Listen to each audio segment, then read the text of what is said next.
I'm really excited. Yeah, I've never actually got to play an international match at home before, so hopefully I get the nod for that game in particular, and yeah, it's going to be an amazing spectacle. We know how amazing Opta Stadium is when we fill it out for the Furnace, so hopefully we get a huge crowd when we play the West Indies. Is this sort of the opportunity? I mean, obviously looking forward to the World Cup. Do you see this as a bit of a chance to maybe put your best foot forward with that in mind? For sure. Yeah, anytime you get to play cricket for Australia in a World Cup year is a great opportunity to put your name up. So yeah, I'm really happy that I'm involved in the squad for one, but then yeah, hopefully I can continue to play some good cricket and really put my name up there for that squad as well. Some big names potentially to sort of come back into the mix when it gets to World Cup. I mean, how do you sort of see your performance? So do you go in with an expectation to be selected for World Cup, given that you were awarded the T20 International Player of the Year? I certainly don't expect to be picked.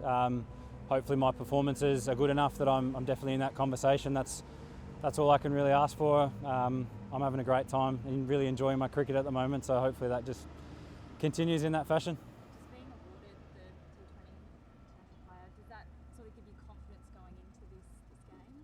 Yeah, it certainly does. And for me, it's more confidence around, I guess the last 2 years in particular, I've had a decent run at just playing cricket and staying on the park.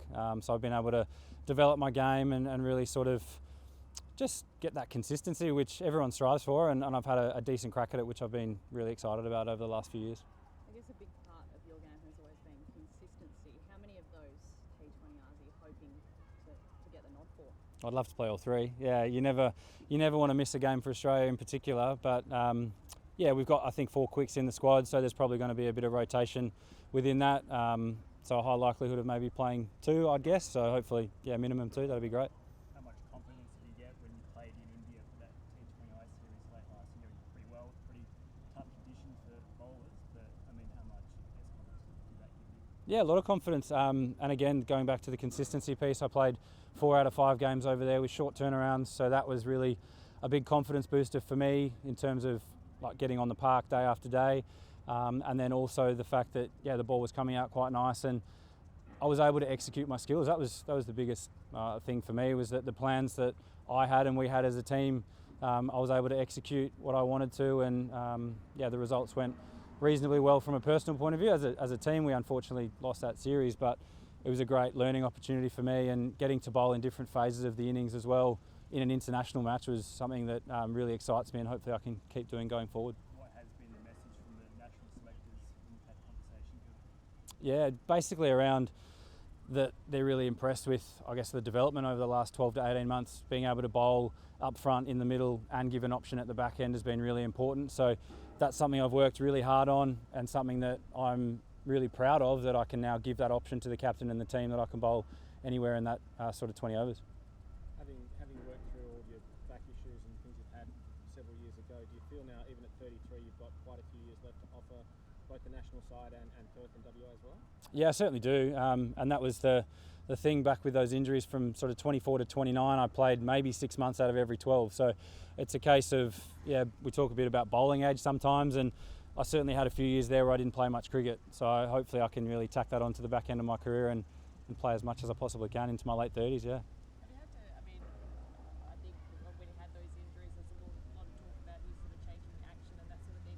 As you've gone forward now, have you changed, I guess, your recovery and maybe your approach to training as well in order to get that long-term consistency? Yeah, it's funny you mention that, because someone mentioned to me yesterday, post-30 recovery looks a bit different. And yeah, we talk about post-30 in cricket terms being sort of starting to get a bit more senior, and I've certainly realised that. I've always been quite diligent with what I do in regards to recovery and things like that, but now it's a real case of doing as much as I possibly can in terms of ice bar stretching, the recovery boots, all that sort of stuff. Just those little 1% things make a big difference now, that's for sure. Looking at the one days for WA, obviously it's getting to the pointy end of the season.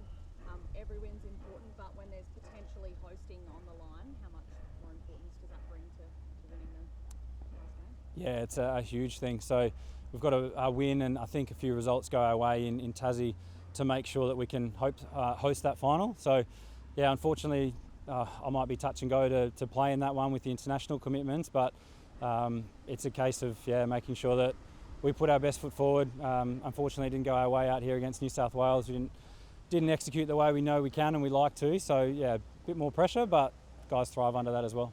I guess New South Wales seem to be a bit of an Achilles heel as well for the WA guys this year. So I guess what's the focus if you do come to facing them in a final? Yeah, I think the finals are a very different scenario.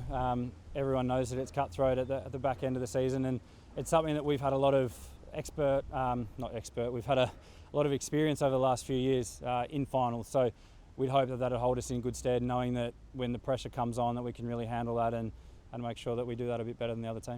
You played in the Caribbean a few years ago in that T20 Series. You had a valuable experience. What's that to play in those conditions? Pretty slow and surfaces over there. I mean, do you think that gives you maybe a bit of an inside running compared to some of the other bowlers? I mean, Australia don't really play in the Caribbean too often. Yeah, let's hope so. It was a tough series back then as well, during the COVID times, all those bubbles and everything we went through, but it was an amazing experience to play over there, and like you said, to get used to those sorts of wickets. They're a bit different, some of them similar to what we faced in India in recent times as well. So just, I guess, drawing on all that bank of knowledge, one, knowing what I do really well, but two, also adapting to those conditions and the size of the grounds and things like that, and we're always really well prepared, so that's something that we can take in with full confidence going forward as well. Do you find those surfaces need to work on some putters and not just, I guess, swing bowling? Yeah, and just really trying to stay one step ahead of the game. Ideally, you can do that with your field settings or your change of delivery and things like that. So always trying to keep the batter guessing and try and put something in the bowler's favour. And how about the IPL? We had a great season last year. I mean, they must be pretty excited, I guess, for the season not too far away. Yeah, it's another exciting thing. I get to go back to Mumbai. They looked after me really well in the past, and I've had a really enjoyable time there, and hopefully we can get it back up towards the top of the table. We finished, I think, third last year, so that was really good, and we had some great team performances. And then it's an exciting period with Hardik Pandya coming back. He's a much loved son at Mumbai, and yeah, it's going to be a great feel around that group again, I'm sure. Perfect. Cheers guys, thank you. No worries.